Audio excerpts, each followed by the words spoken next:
Well, folks, you know the name Derek Chauvin. He is the cop who was convicted of killing George Floyd. Well, now he's been stabbed nearly to death. Derek Chauvin, who you'll recall was the man convicted of the killing of George Floyd, in my opinion, very, very wrongly. The evidence did not suggest that Derek Chauvin was even responsible for George Floyd's death, let alone that he had murdered him, let alone that it had anything to do with race.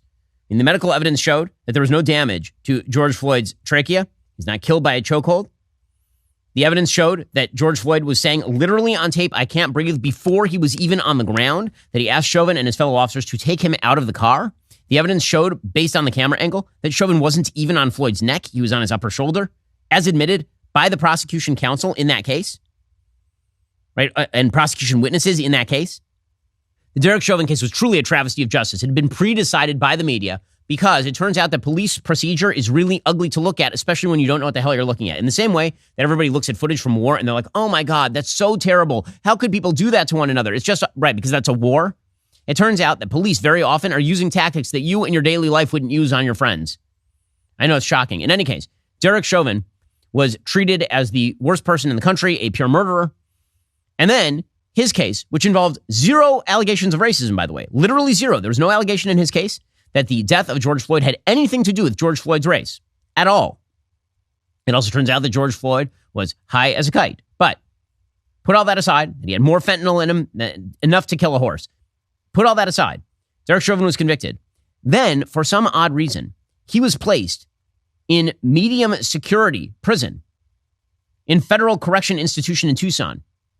Now, normally, when cops go to jail, they're placed in certain wings of prisons in order to prevent precisely this sort of thing from happening, in order to prevent them from being stabbed.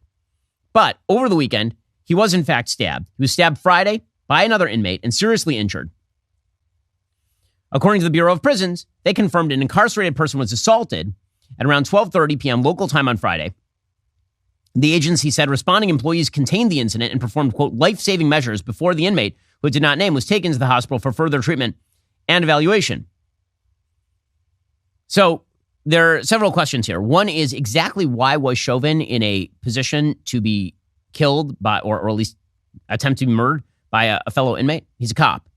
Typically, the reason he's in prison, by the way, not in Minnesota, but in Tucson, is because it's supposed to be a prison where there are a lot of fellow cops. So what exactly were the security arrangements there? Second, he's maybe the most high-profile murder convict in America. Where are the cameras on him? How could this sort of thing have happened? I understand that our prisons are very poorly policed. I understand that there's not enough people in the prisons to actually keep track of what's going on in the prisons, but he's a pretty high-profile guy.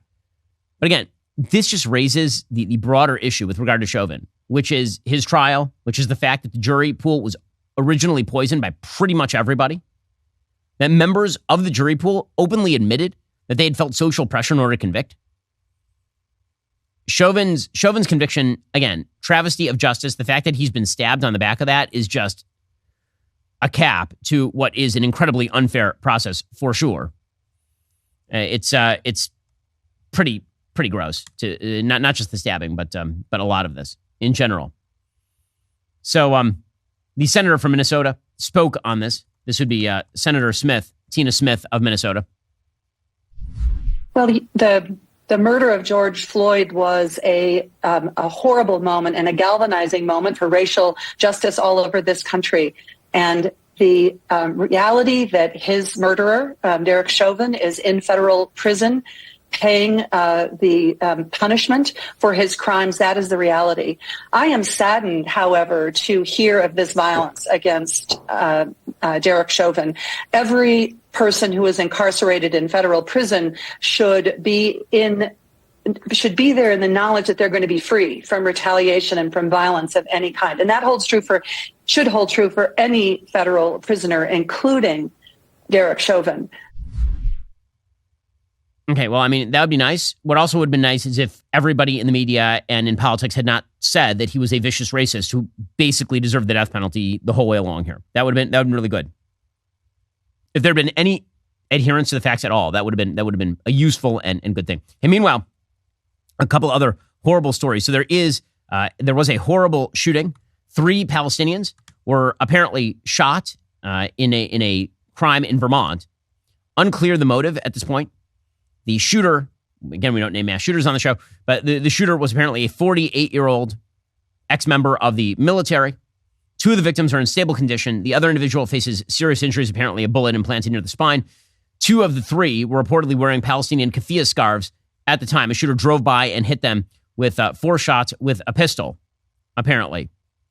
The students were enrolled at different colleges, including Brown, Haverford College, and Trinity College. And originally, I guess they were from Ramallah. Unclear exactly the motive at this point. The media immediately jumped to hate crimes. It may very well be a hate crime. We don't know quite yet. I will just note that the immediate jump of the media to hate crime in this case, as opposed to the immediate jump of the media and the police in the killing of a female rabbi in Michigan, where we still don't know who the suspects are, and they're like, it's definitely not a hate crime. That's the one that it's 100% not a hate crime. We'll find out, is what I'm saying. It certainly could be. Whatever it is, it's an evil crime, and the person who shoots other people should be in jail the rest of his life, for sure. The media are very eager to jump on certain types of hate crime, and they are very easy on other types of hate crime in the United States, which is a serious problem. Also worth noting that there's no one who's not condemning this. Literally no one. So again, for all the talk of moral parity, it doesn't exist. I mean, like, this is an evil crime. The person who did it should go to jail. Meanwhile, you can see the writing on the wall a little bit here. Apparently, there are a huge number, like 39 members of Congress who've already said they are planning to leave their seats. 25 of those members of Congress are Democrats. So a lot of Democrats are seeing the writing on the wall in the next House election, especially if Joe Biden has reverse coattails, meaning if he's the guy at the top of the ballot and he underperforms, that is a massive, massive problem for Democrats. Meanwhile, Donald Trump went to South Carolina in an attempt to blunt the momentum that Nikki Haley has been attempting to build. And he went to this college football game in South Carolina, and he was widely cheered. It was funny to watch as people on Twitter tried to treat this as Donald Trump being booed. I'm not sure you're watching the same tape the rest of us are.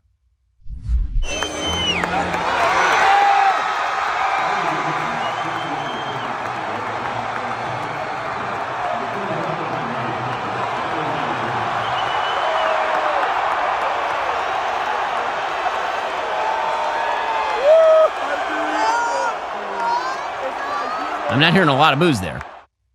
And in South Carolina, Donald Trump is a pretty popular guy. If Donald Trump just runs this campaign, he literally just walks out and stands there, he will win. Really, like, that's all he has to do. Just be quiet, walk out, stand there, leave. If he does that, he will win, because the truth is the electorate is treating Trump, believe it or not, they're treating Trump like generic Republican. Seriously, that is the real answer here. Yes, Trump has high negatives with Democrats.